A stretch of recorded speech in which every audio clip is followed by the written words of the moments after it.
Doing business in Africa. You can't afford to be without Africa Investor.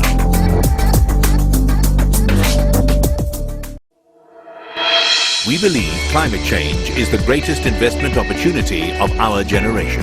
That's why the African Green Infrastructure Investment Bank, AFGIB, is investing for generational climate returns.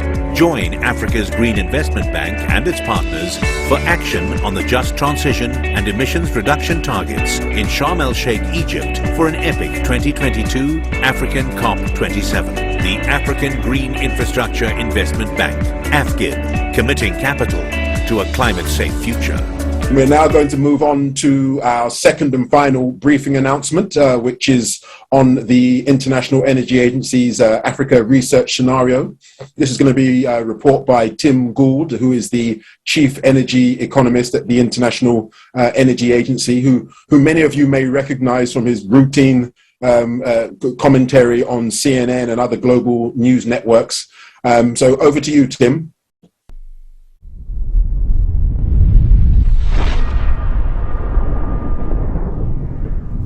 Thank you very much indeed, Hubert, and thanks in particular to you for bringing us all together at today's excellent discussion.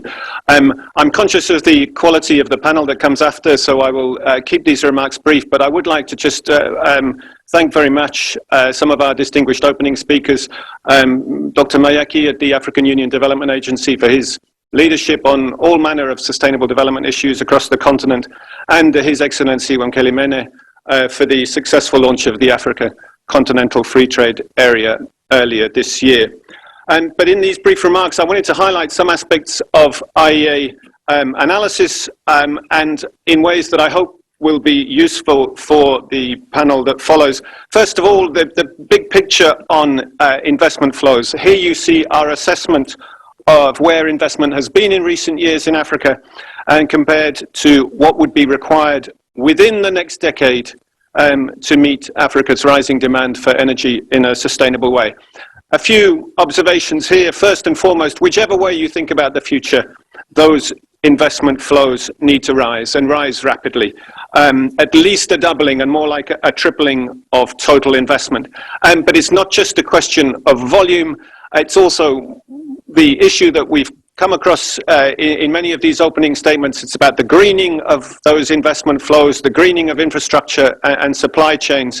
And so investment in clean energy needs to at least triple and increase more like 5 times. And when we talk about clean energy investment, we're not only talking about renewables, we're talking about infrastructure support, the integration of those renewables. We're talking about cleaner fuels. We're talking about end-use investments as well.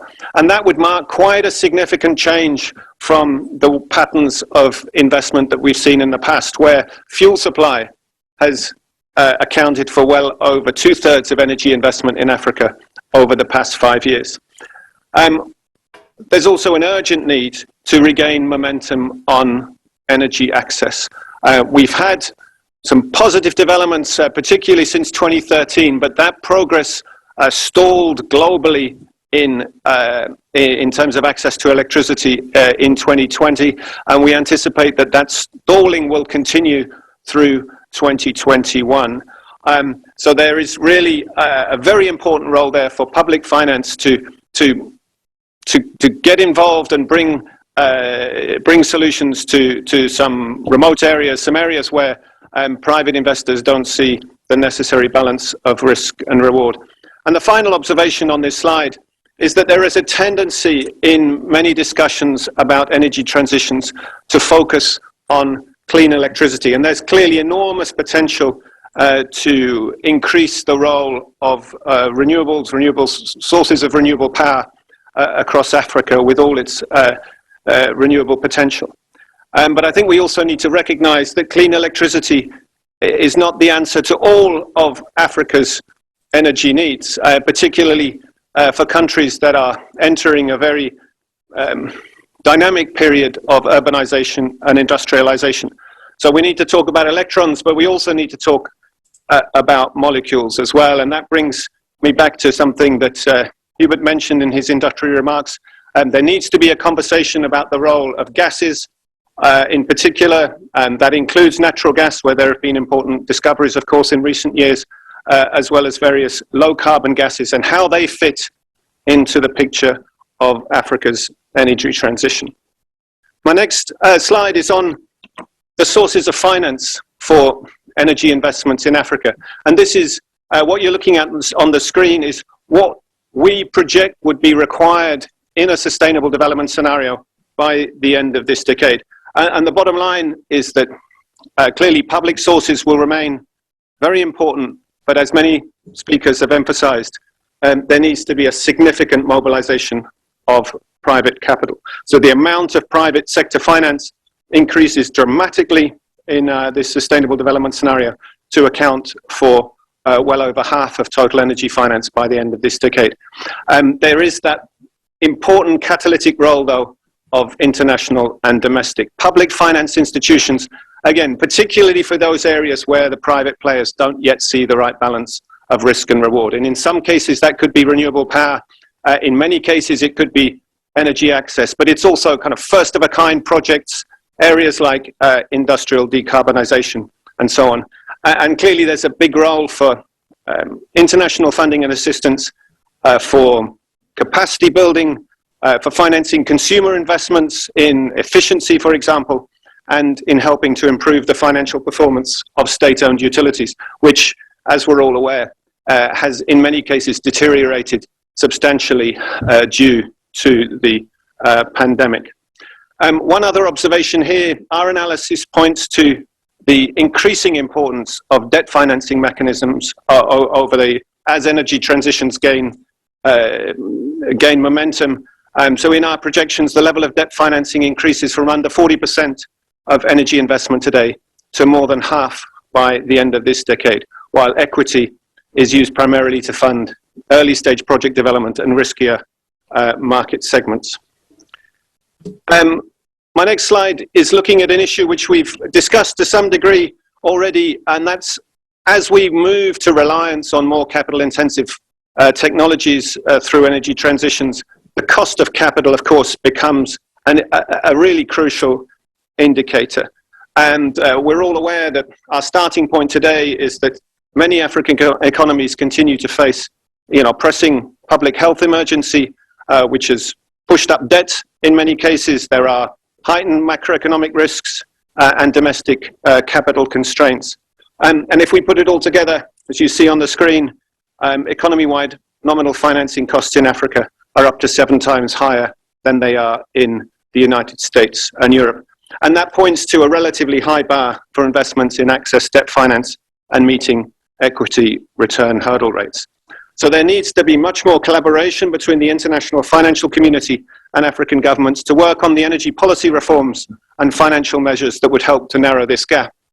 And in a recent report on financing clean energy transitions in emerging economies, we identified all sorts of elements that could help in this respect, along with numerous real-world case studies of approaches that have worked in different sectors and different countries. And you can see all of the case studies drawn from African experience in the background notes that we prepared for today's events. There's many more issues on the screen than I can cover in these brief remarks, but it's very important to have in mind the need to redouble international support. Very important to tackle some of those cross-cutting investment issues that have come up already in today's discussion, as well as some of the sector-specific questions that arise when you look at clean power, efficiency, but then also tougher sectors, industry, long-distance transportation, and the particular issues that arise for economies that are heavily dependent today on hydrocarbon revenues. And we've included some specific government actions in our background note and in this report that may be particularly meaningful for institutional investors. And they include the development of policy laying out goals and emissions reduction targets accompanied by integrated energy strategies. The importance of regulatory reforms focusing on getting the pricing signals right and creating a market structure that allows for competition and transparent price formation. It means ensuring the processes for licensing, permitting and land acquisition are well designed and that investors are protected through strong contract enforcement and property rights, and that can help also to reduce the risk perception associated with some of these markets. And a final point from my side to emphasize that strategic Pan-African partnerships such as the Africa Green Infrastructure Investment Bank can provide a very important platform to overcome some of the key obstacles for both domestic and international investors. And that's through knowledge sharing, through the bundling of smaller projects, to provide a sort of central access point for international pools of capital.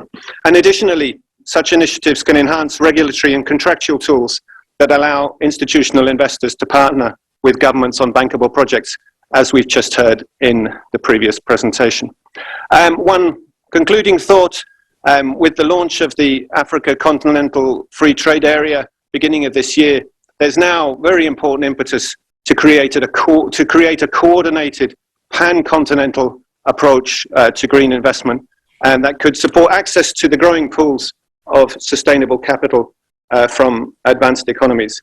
And that's the thoughts that I will leave you with. Thank you very much again, Hubert, for the invitation. I look forward very much to hearing the discussions. We believe climate change is the greatest investment opportunity of our generation. That's why the African Green Infrastructure Investment Bank, AFGIB, is investing for generational climate returns. Join Africa's Green Investment Bank and its partners for action on the just transition and emissions reduction targets in Sharm el-Sheikh, Egypt, for an epic 2022 African COP27. The African Green Infrastructure Investment Bank, AFGIB, committing capital to a climate-safe future. Doing business in Africa, you can't afford to be without Africa Investor.